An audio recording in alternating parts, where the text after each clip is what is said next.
Mika Brzenzinski, class of 1989. Mika is a journalist best known for her role as a co-host of MSNBC's Morning Joe, where she is responsible for reading the news headlines and providing commentary along with Joe Scarborough. Additionally, she reports for NBC Nightly News and serves as an alternating news anchor for Weekend Today. Prior to joining MSNBC in January of 2007, Mika was an anchor of the CBS Evening News Weekend Edition and a CBS News correspondent who frequently contributed to CBS Sunday Morning and 60 Minutes. She joined CBS News in 1997 as the anchor of CBS News Up to the Minute, but took a short hiatus in 2000 to co-host MSNBC's weekday afternoon program, Homepage. In September 2001, she returned to CBS to become their principal Ground Zero reporter for the September 11, 2001 terrorist attacks. Mika launched her journalism career in 1991 in Hartford, Connecticut as a general assignment reporter at WTIC. A year later, she joined WFSB, also in Hartford, and quickly became the weekday morning anchor. In 1996, she received the Excellence in Journalism Award for Breaking News from the Society of Professional Journalists. After hearing all that, I'm now sure this was a big mistake. I mean, really, I thought when I got the letter, I actually thought it was from my older brother, Ian. But I'll explain. I keep hearing a common theme here, and it's the narrative or the word challenge that keeps coming up in all of your stories. And Williams was my intellectual outward bound program, and it was a great challenge for me. In my family, I was brought up to really see challenge as a gift, as an opportunity to grow and to better yourself. So we were always bred to take on challenge. I was a challenge for my family, I think, and for my mother especially. But some of the greatest challenges of my life started right here at this school. And the two prevailing sort of themes for me were the track program, where I learned on a daily basis how to discipline myself and steel myself for B Hill. Does anyone do B Hill? Is it still there? It's not developed, is it? Behind Clark Art Museum. And the 10-mile loop, where Larry Bell and I, the track coach, would do that last mile, and I'd be in pain, and he would talk me through it and challenge me, and I did it practically every day, some semesters, because I just loved it. I wanted to go here in part because of the beauty. I knew I'd be in big cities. I knew what I wanted to do. So I wanted to enjoy the beautiful countryside, and there's nothing more beautiful than Williamstown. And I knew that because my brother went here. And the other challenge was the actual work of trying to go to class and trying to get grades that passed. And I actually got my grades.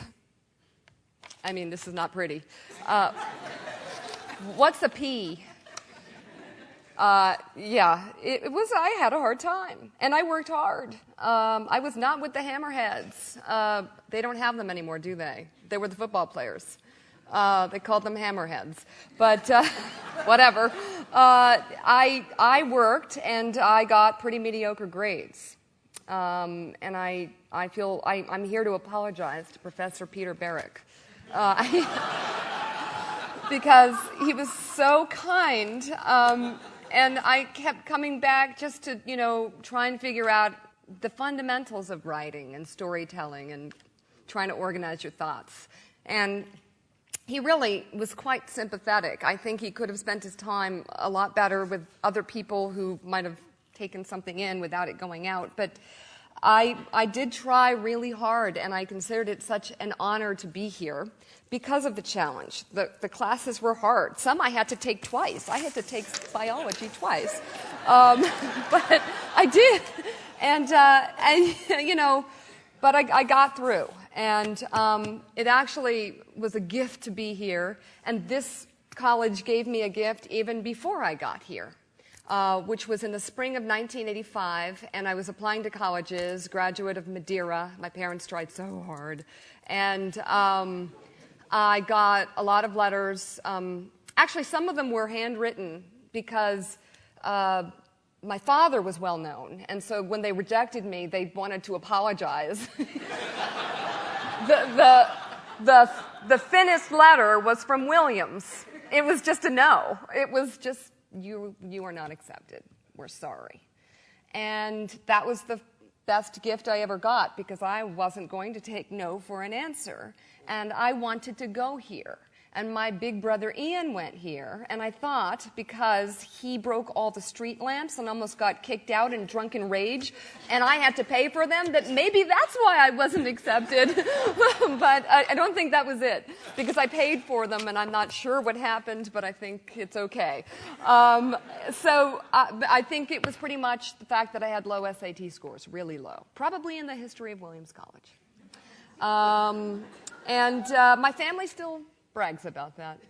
But I got the rejection, and I really wanted to go here. So I went to Georgetown, and I worked really hard to try and figure out a way to get into Williams. And I reapplied to Williams to transfer in as a junior, because it took 2 years to really get to where I needed to go to even be Williams material potentially. And I got waitlisted. I mean, and so I actually thought, well, I'm going to do the Williamstown Theater Festival, and I'm going to get in. So I came up here, and I was acting, and, you know, James Naughton and Christopher Reeve, and I'm up there doing Shakespeare and whatever it will take. And I found out a day before Williams, the semester started, that I was going to Williams. So thanks for that. But you know what? I'm in a business where you get said no to a lot, and then you get said yes to, and then you get propped up, and then you're kicked out, and it's all very dramatic, and everyone knows about it, and you get fired, and that was a great experience to get rejected. It was great. And it has happened many times since in many ways. And you know what? It has steeled me for the road ahead. And I will say that the students here lifted me up. I knew when I finally got in that I was in a great place and that it was hard to get in here. And I felt very special to be here. And it struck me. I will say that, and I felt a value in this, that when I was here, I knew I was really lucky to be here. That I valued every moment, every run, every bike ride, every dinner that I went to in the cafeteria. And I remember the stock market crash, 87, I think. Everyone went to dinner and was talking about it. And I thought, they didn't do this at Georgetown. They were all drunk. And, you know, like they were. And I was in the liberal arts, not School of Foreign Service. And you know, not that they weren't drunk here, but it was the level. I mean, I was surrounded by excellence, and again, in my family, the goal was to try and surround yourself with excellence so that you can build yourself and raise yourself up and be able to do something perhaps slightly productive at some point, maybe even give back. I'm not there yet with Williams, but I'll get there. But I will say the platform that I have now is one that's got great responsibility in the sea of voices that are out there, and some of them are very dangerous voices. And you do have to be tough, and you do have to face down some big 800-pound gorillas and some scary voices and some crazy thoughts and really stay focused and step up to measure up. And that's what this place taught me. So thank you for having me. If you meant to have my brother, I am sure he's available next year. And that's it.